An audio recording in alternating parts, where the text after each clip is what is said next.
अस्सलाम वालेकुम, मेरा नाम उमर है। मैं जमात शीशम का तालिब इल्म हूँ। आज मेरे प्रेजेंटेशन के टॉपिक का नाम हज़रत आदम अलैहिस्सलाम है। हज़रत आदम अलैहिस्सलाम पहले इंसान अल्लाह ताला ने आप अलैहिस्सलाम को मट्टी से पैदा किया।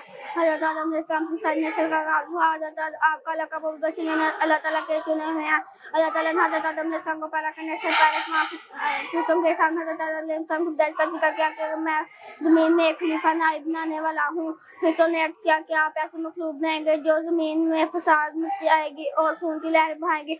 अल्लाह ताला ने फरमाया जो कुछ मैं जानता हूँ वो तुम नहीं जानते। अल्लाह ताला ने हज़रत आदम अलैहिस्सलाम को पैदा करने के बाद चीज़ों के नाम इनका इल्म सिखा दिया। फिर इन चीज़ों के नाम फरिश्तों से पूछे।